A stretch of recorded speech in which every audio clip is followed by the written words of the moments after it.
Hi everybody, it's Lloyd and we're at Lloyd Cooks and I'm thinking about dinner, and every once in a while I kind of reminisce about when I was a kid. Maybe it's because I just had my 68th birthday and it's really odd. I know I'm 68, but in my head, I don't know, I'm still a kid, And so maybe that's what was triggering some child memories, mostly having to do with being at my grandma Gussie's and the things she would cook and make me that to this day are still my favorites. It just brings that homey feeling that I'm sure all of you have that special meal that maybe you don't cook, maybe even your own mom or dad didn't cook. It was something that was special to a generation that at this point is virtually gone. For me, the one dish that I just love is very specific to Ashkenazic Jews that came from Europe. And that is called a dish called Kasha Varnishkes. So some of you, maybe because you remember that, go, oh, Kasha Varnishkes.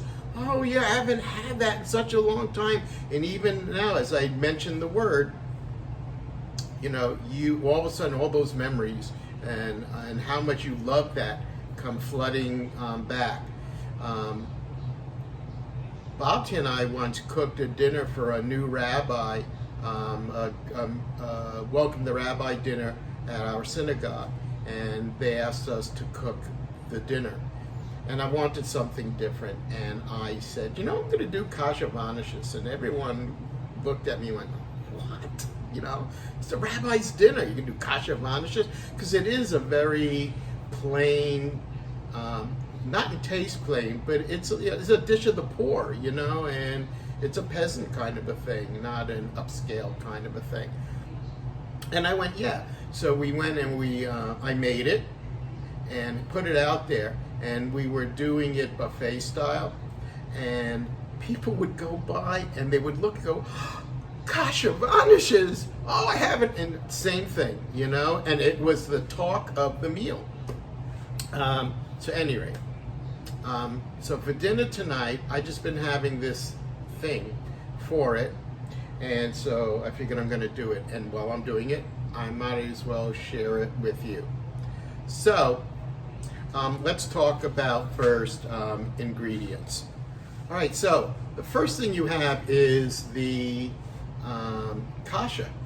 What's kasha? Well, you may be familiar, maybe, because it is also known as buckwheat.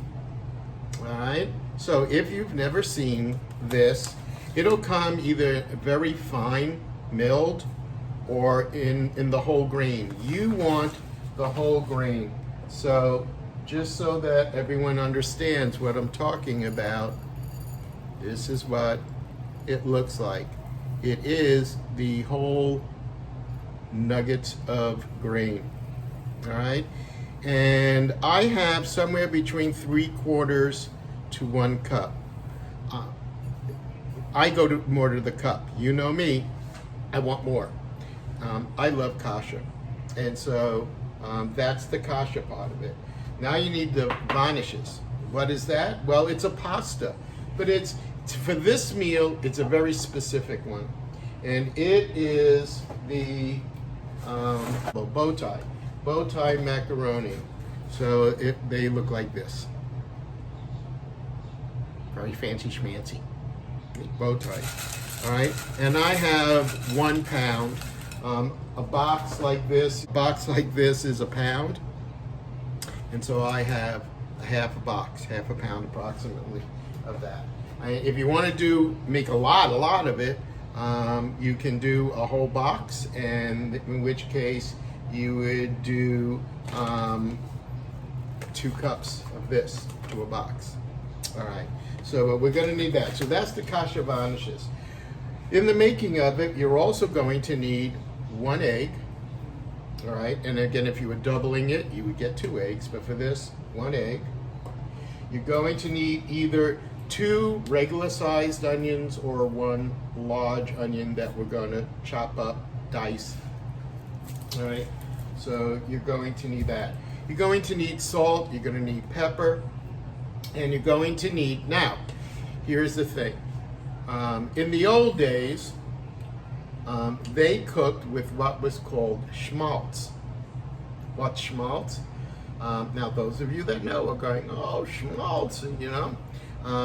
It is it's rendered chicken fat.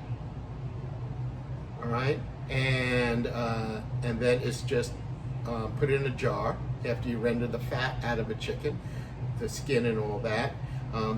You just do it until the skin is really, really crispy and dark, you know. Makes good snacking. And then you're left with the liquid, the fat, chicken fat. And you pour that off into a jar, through a sieve or something so that you get any little nibbits or something out of it. And you close the jar, put it in the fridge. It'll solid up. All right? In the old days, everything was cooked with that. All right? But if you want to stay a little bit healthier, or you just don't have schmaltz, although you can find it in the stores,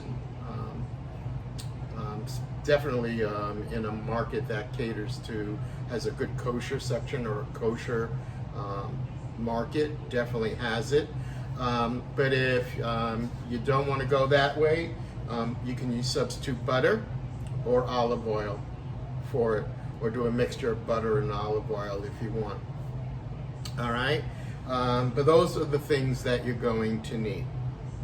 All right, so with that, let's get ready to make Kasha Varnishkes.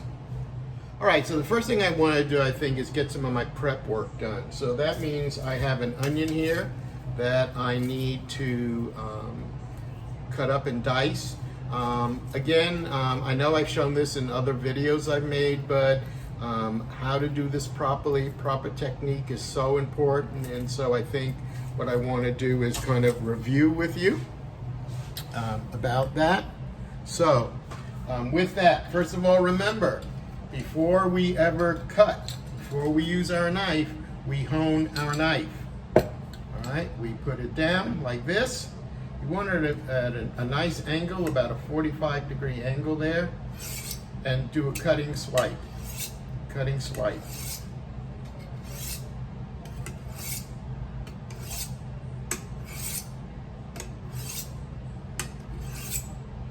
And you just do a couple. You're not pressing hard down in there. You're not trying to cut this metal. You're just swiping it lightly across. Again, what does that do? Well, it doesn't sharpen it. It doesn't take any metal off. And to sharpen a knife, you actually have to take some of the metal off of it. But it takes it, as you use it, this nice straight edge becomes a little wobbly. And honing helps to straighten that back out again. And it'll cut better. So it may seem like your knife is sharper, but it isn't sharper, it's just more aligned. All right, I don't know if that makes sense to you, but that's the thing. All right, so again, to cut an onion, again, you're gonna cut off, you have 2 sides, the part that had the roots, all right, and you have the other side. Start off with the unroot side, and just kind of take a little bit off. Nice slicing motion. All right, don't forget your garbage bowl. All right, good. All right, then we're gonna go and we're just gonna cut that nubby part off right there. Don't cut deep into it, because we want to keep that there. That's what's holding this whole thing together for now. So we are gonna just do a light little cut. Okay, but it's there. All right.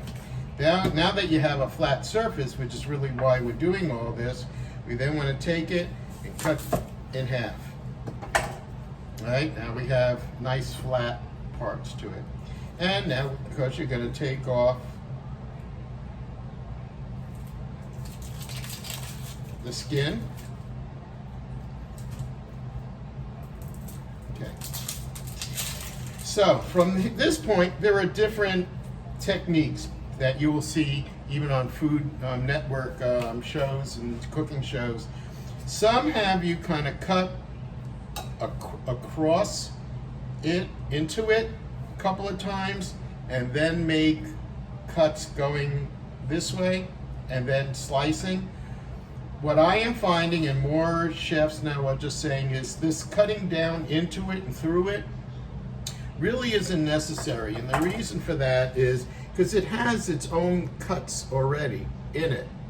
So what we do need to do is cut into it. And so I'm going to cut, and just, you can see the onion already has kind of its own lines within the skin. And you're just going to follow that.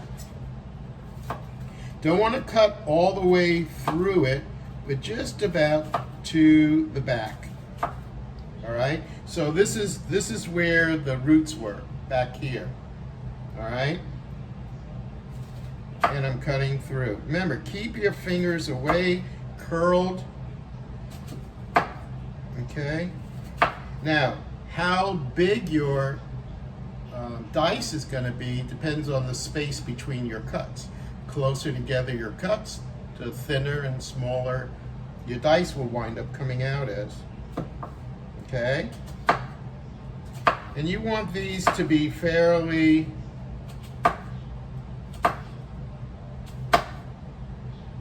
close together. I'm about 1/4 inch or so. All right, so once you have that sliced there, then it's all a matter of is just cutting through. Again, the amount of space that you put as you're cutting will determine the thicknesses, but look how nice that dice is. Just comes right off, nice and dicey. Okay, so and from here it kind of goes. Remember, keep your eye on it, focus.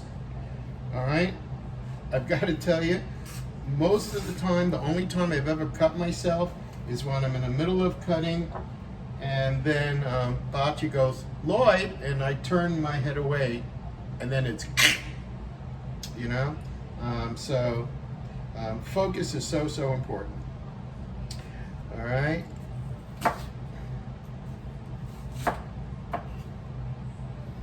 And when you get towards this edge, the end here, I like just go in and kind of do a nice cut this way. There you go. And so we have a very nice dice. All right, so I'm going to do the second half of this, and then I'll be right back. Okay, so I've gone ahead and I finished cutting that second half. I have a good, nice mound of onion.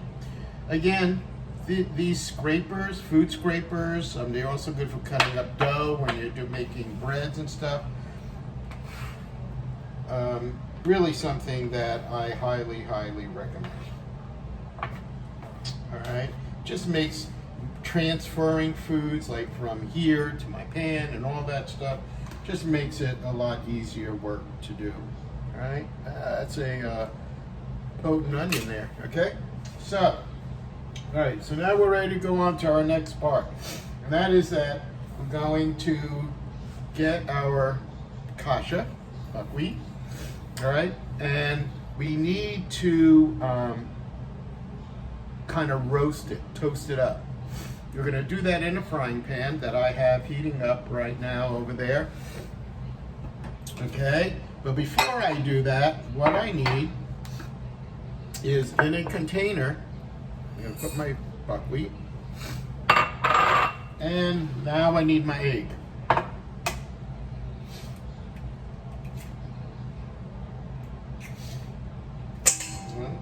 I forgot.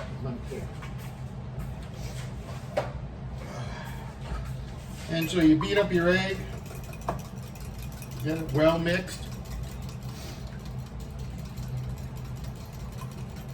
put it into your buckwheat,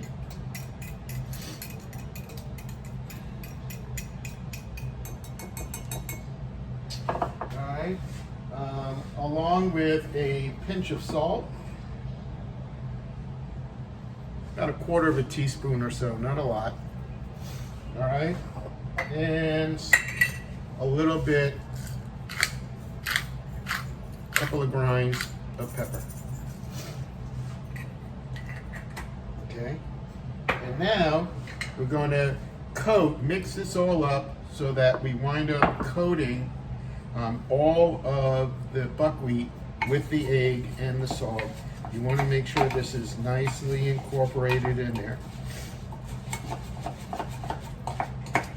You want every single bit of buckwheat to be coated in this egg.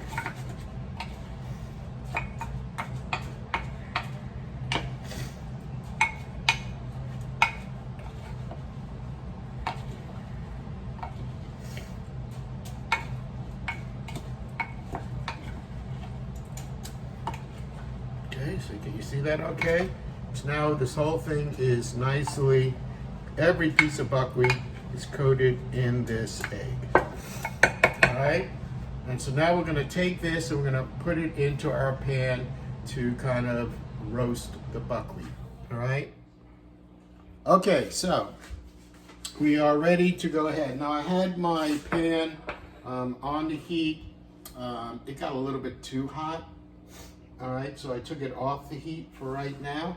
All right, but we're gonna go ahead and we're gonna put it out. When we put it in the pan, we wanna, you can't walk away, you wanna keep moving it, moving it, moving it, all right? The egg will kind of get cooked there and coating each one. And we're gonna wait. You gotta be careful because you don't wanna burn your buckwheat. We are just toasting it, all right?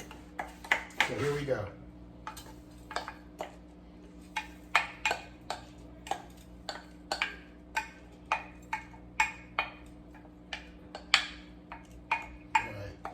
Buckwheat and the eggs, and I'm trying to move it around here.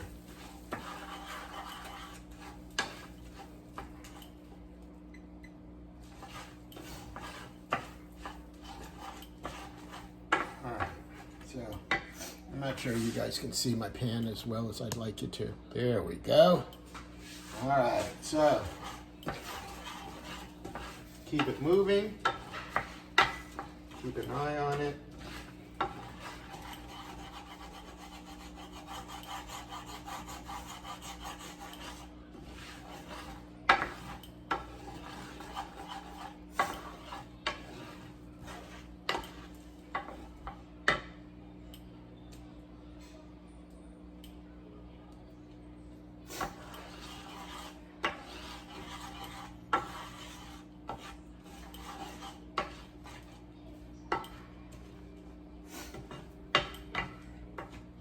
So I'm kind of spreading it around.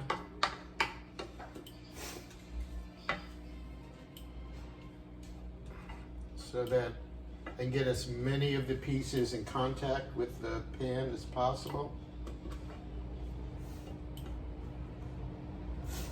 Right. Another way, if you wanted to do this, you could go and put it into a cold pan like this, put it in a pre-heated oven, and put it in there and let it go for a little while.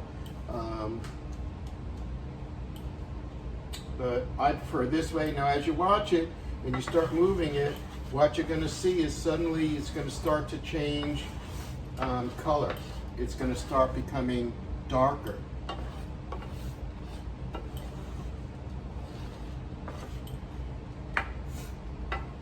And smell. You know, use your nose as well, your sense of smell, because you'll start smelling that roasty, toasty, oaty kind of a flavor. Of a smell. And again, we're roasting it, but we got to be careful not to burn it.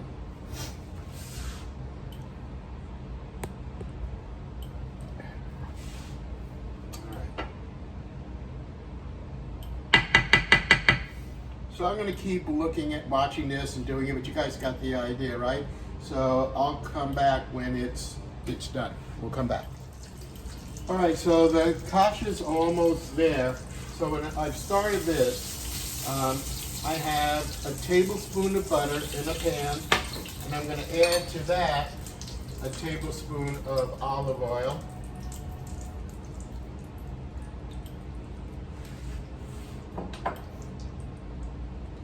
Okay. And to this, I'm going to add my diced onion.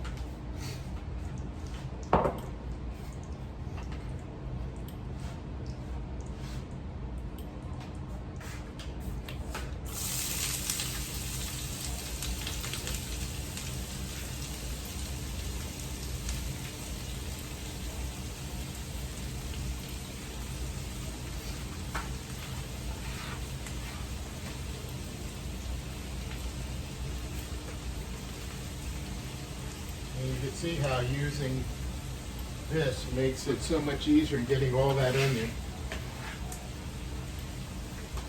Getting all that onion in here. Alrighty. Now what I'm going to do with this, of course, is I want to get it cooked down and get it golden brown as well.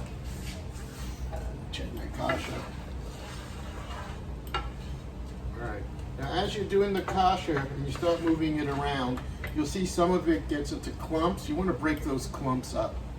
Alright? You really want to get it to the point where you have each individual kernel.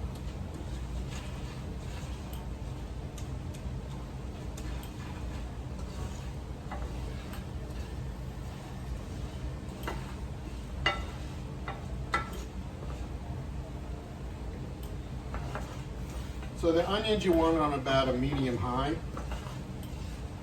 because again, we really want to get a good, nice brown on it. We don't want to burn it, so remember there's that line there between burning and it being golden brown, and maybe a little burn on, you know, dark around the edges kind of a thing. But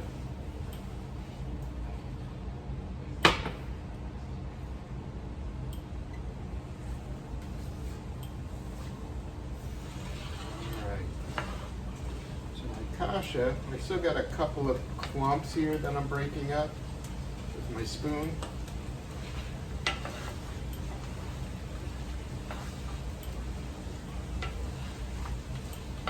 Now the egg is all like cooked onto each kernel, and so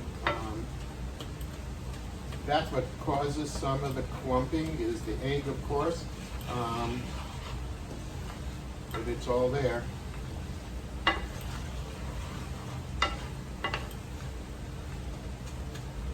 Again, you can't, you can't walk, do not walk away from this.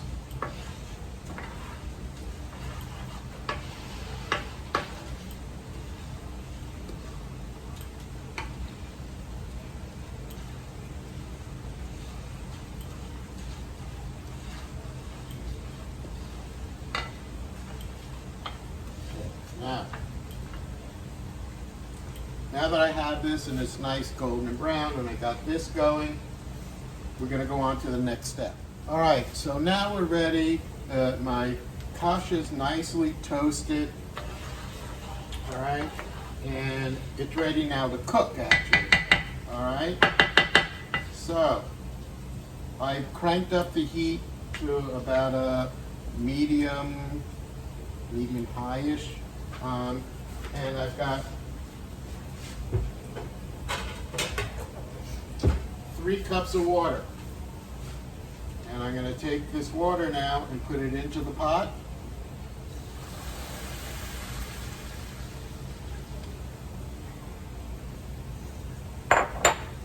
Give it a good stir.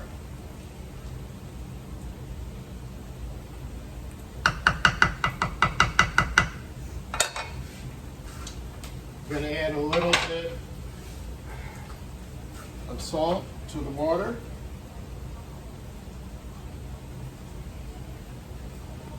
And a little bit of pepper.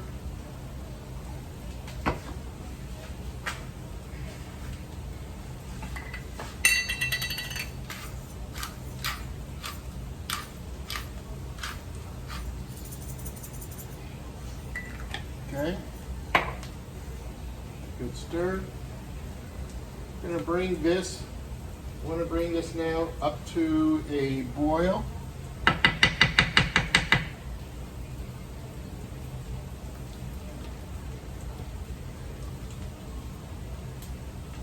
bring this up to a boil. Then when it comes to the boil, I'm going to lower it down and cover it so that it's at a nice simmer. Now, onions. All right. I want to show you.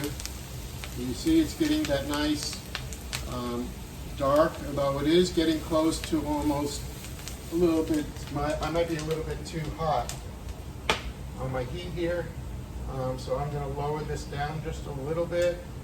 Again, I don't want to burn it, but I want to get it to a nice golden brown with some of those crispy edges.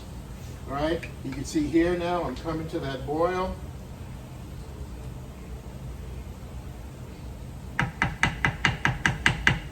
So now I'm at that boil, I can go ahead and cover it and lower it down so it'll stay at a nice simmer. And I let this go until all that liquid's been absorbed and buckwheat is nice and soft and tender, right? It's not going to be mush though, you know, so I don't want to overcook it, all right? I'm going to say I'm going to check it in about 20 minutes, 15, 20 minutes, see what it's doing, all right? But you don't want it get too dried out and you don't want to burn it, okay? Burn is bad, okay? My onions here. You can see again, they're getting that nice golden color, a little bit of crispy on the edges. That's what we're looking for. Okay, and this going. So, let all this go. I'll come back in a little while. All right, so my Kasha's going. It's back here, simmering. All right, again, keep an eye on it periodically. Take a look at it. It's okay to kind of go a little shake, shake, shake, and kind of get it to mix up a little bit. Again, you don't want to let it get dried out. You don't want to let it get burned. My onions are here, and they're still working. I'm working towards becoming that nice, again, golden brown. Still got a little ways to go, but we're getting there. So now, I'm ready for the Varnishkes part. So what I want you to know is, while now you got everything there and it's all going and doing its thing, you want to get a nice sized pot, water, bring the water up to a boil, salt the water like you would for any pasta. Okay, remember, you only salt the water for the pasta after it's reached its boil, not before that. All right, and then I'm going to put my pasta in, and I'm going to cook it about a minute or so less than what it tells you to do. So this says it wants me to cook it for 11 to 13 minutes. So at around 10, I'm going to try one. I want it cooked, but I don't want it mushy, because you're going to be mixing that in with your buckwheat and your onions. There's some residual cooking that will occur, all right? And so that's how I make sure that my pasta doesn't get overdone, all right? I like mine with some al dente, the teeth, tooth to it. So anyway, this thing, I got my water going, I've got my Kasha going, I got my onions going, everything's going, all right? So I'll come back to you when we're ready. Hang in there. All right, so I wanted to show you where I am at this point. I'm saying about 20 minutes or so have gone by. I have my pasta in the water. Remember, I salt after it comes to a boil, then put my pasta in. I let it go. It's been going now about 11 minutes or so. 10 minutes, I went and I tasted it. It was still just a little bit too uncooked. So I'm letting it go a little bit longer. Remember I talked to you about the onions and how you wanted them a nice golden brown. So I wanted to show you what that is like. See how beautiful it is? None of it's burnt, but it's a beautiful golden brown, right? And with slightly, you know, crusty, almost burnt edges. But it's not burnt. Very soft, very nice.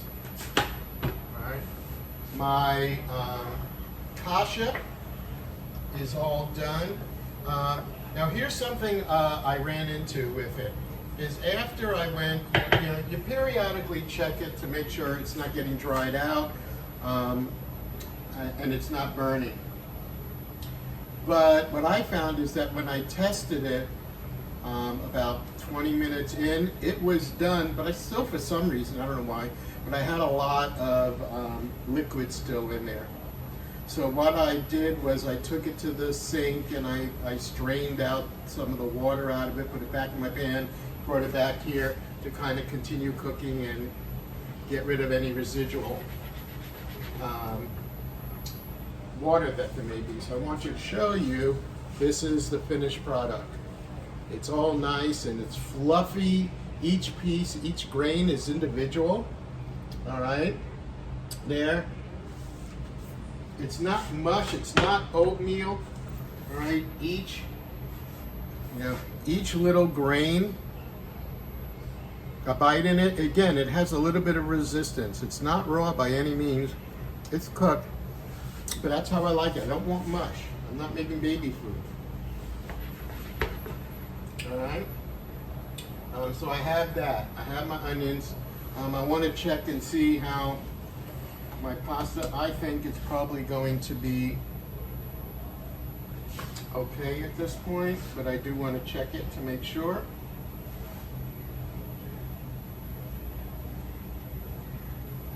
Yeah. It's cooked through, but it's definitely not mushy.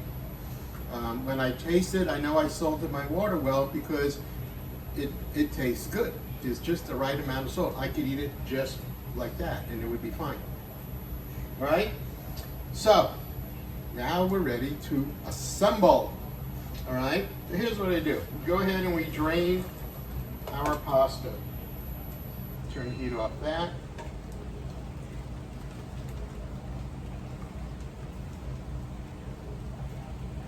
All right? So pasta's nice and drained. And I'm going to take it and I'm going to put it into a nice serving bowl. So, here's what I'm going to do. I think I'm going to turn it this way so you can see. All right, so this goes into the bowl.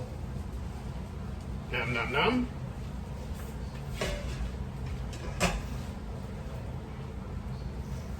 Kasha goes onto the pasta. You see how how the grains are just all individual?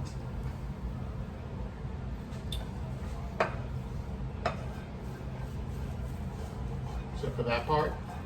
It's supposed to be a non-stick pan, huh? Tell you something?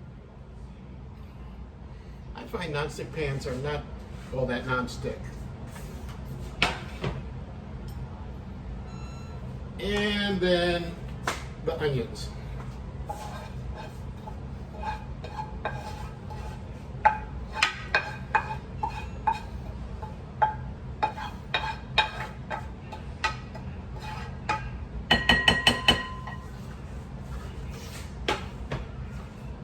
And now we just lightly stir and mix to combine everything.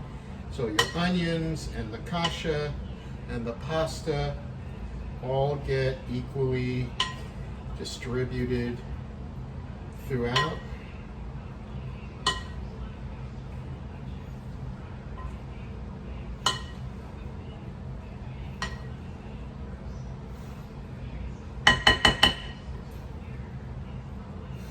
All right.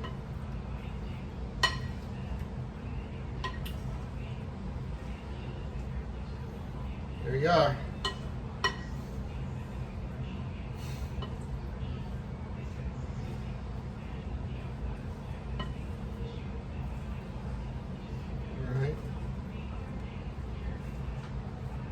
And then depending on what you want, right,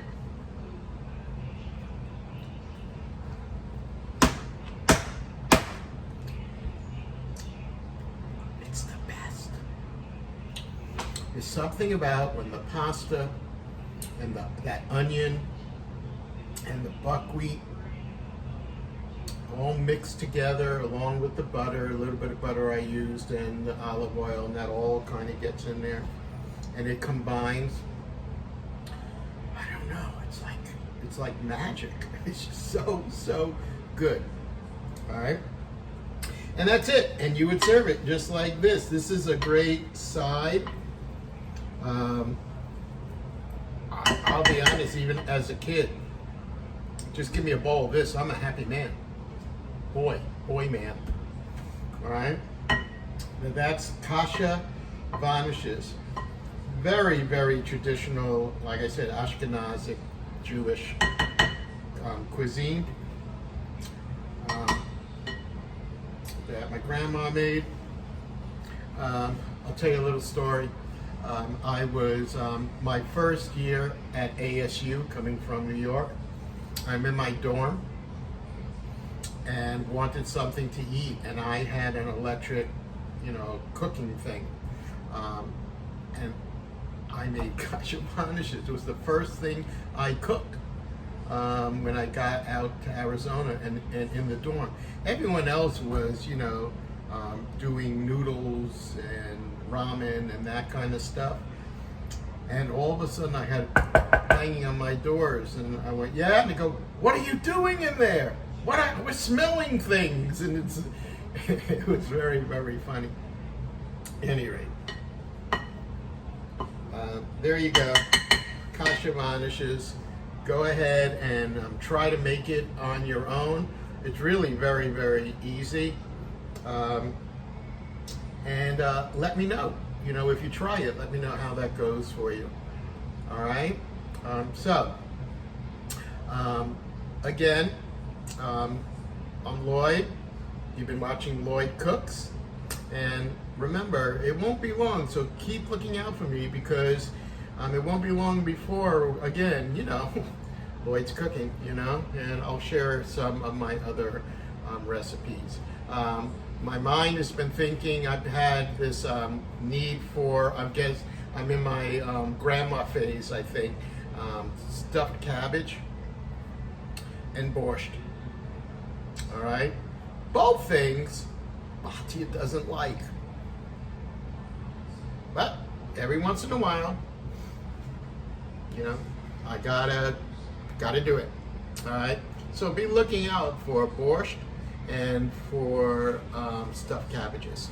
All right? But until then, happy cooking, guys. Be safe, be good, be healthy. I'll see you. Bye.